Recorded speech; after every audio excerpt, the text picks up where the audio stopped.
ধাপে আল্লাহ রোজা ফরজ করেছেন। কয় ধাপে? চারটা। এক নাম্বার, অভ্যাস করাইছে আল্লাহ, আমাদেরকে রোজা রাখার অভ্যাস করাইছে।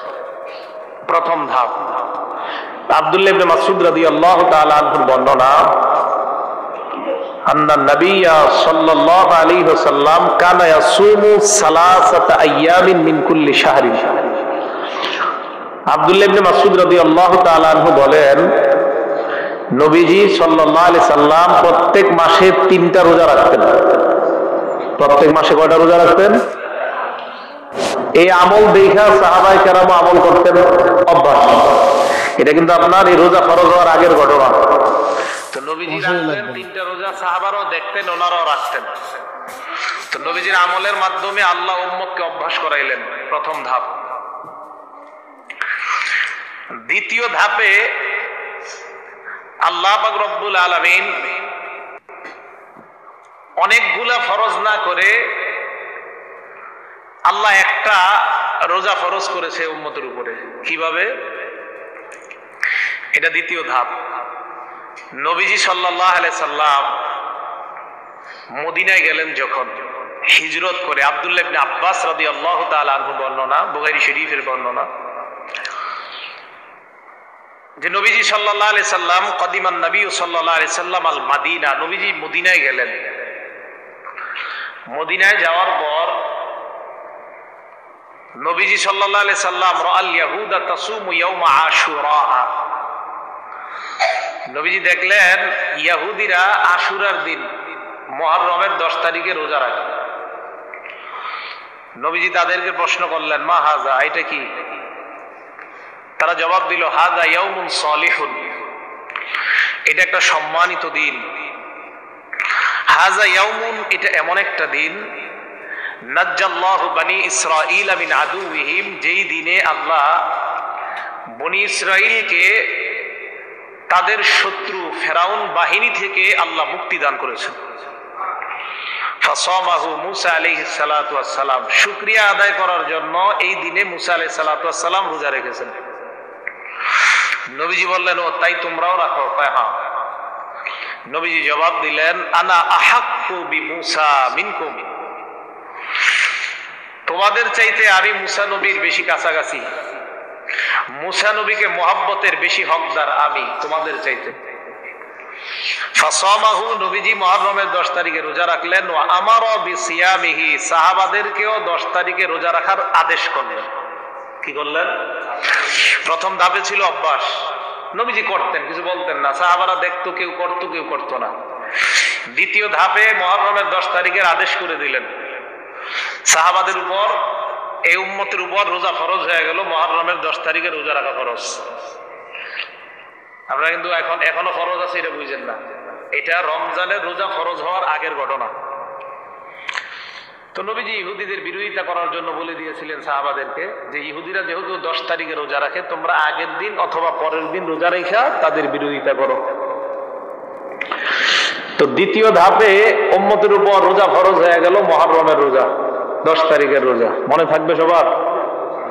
তৃতীয় ধাপ, এটা হলো এই আয়াত, এই যে সূরা বাকারা 183 নম্বর আয়াত, আল্লাহ বলেন, হে ঈমানদারগণ, তোমাদের উপর রোজা ফরজ করা হয়েছে। তোমাদের উপর রোজা কি করা হয়েছে? ফরজ করা হয়েছে। রমজানের রোজার কথা বলতেছেন।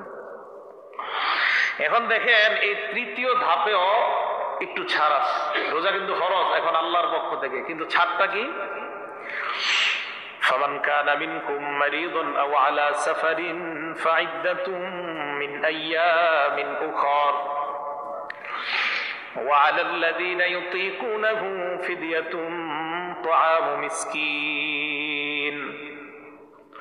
আল্লাহ বলে দিলেন, যারা রোজা না রেখে মিসকিনদেরকে টাকা পয়সা দেওয়ার সামর্থ্য রাখে, যারা রোজা কিন্তু খরচ করছে আল্লাহ, করার পরেও ওই সমস্ত মানুষ যারা মিসকিনদেরকে টাকা দেওয়ার সামর্থ্য রাখে, যে আমি রোজা রাখবো না, রোজার পরিবর্তে টাকা দিয়ে দিব, এটা কিন্তু অসুস্থতার কারণে না, রোজা রাখতে সক্ষম উনি, কিন্তু উনি রাখবে না। কি করবে?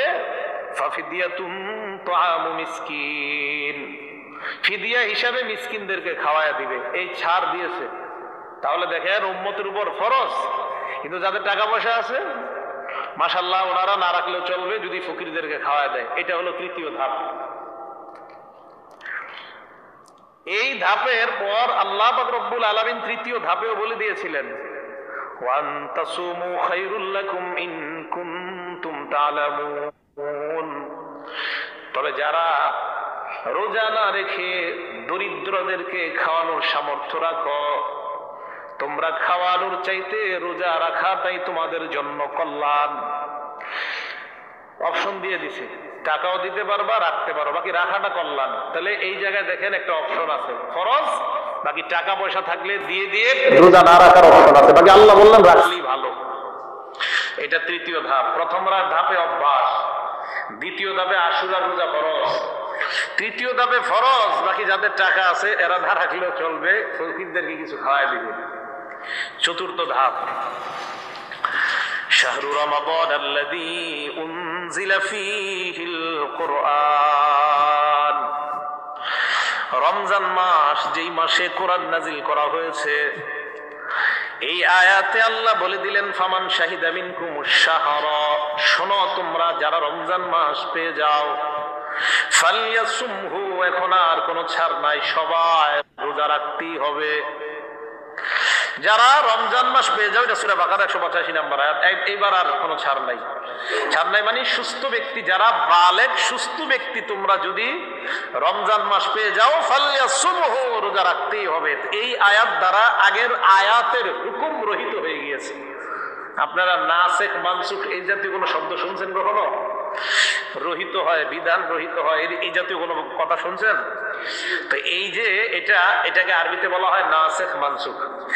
এই আয়াত দ্বারা পূর্ববর্তী আয়াত রহিত হয় নাই, আয়াতের হুকুম রহিত হয়েছে। কি বললাম বলেন তো? আয়াত রহিত হয় নাই, আয়াতের হুকুম রহিত হয়ে গেছে। হ্যাঁ, এই জন্য পূর্ববর্তী আয়াত, ওই আয়াত পড়লে সওয়াব, কিন্তু আয়াতের যে হুকুম, ওই হুকুম আবার পরবর্তী আয়াত দ্বারা আল্লাহ রহিত করে দিলেন। এখন সামর্থ্যবান আর সামর্থ্যবান না যারা, সবাই যদি সুস্থ মস্তিষ্ক বালেগ হও, প্রত্যেকের উপর রোজা ফরজ। মনে থাকবে? তাহলে এই চারটা ধাপে এই উম্মতের উপর আল্লাহ পাক রব্বুল আলামিন সিয়াম ফরজ করে দিলেন।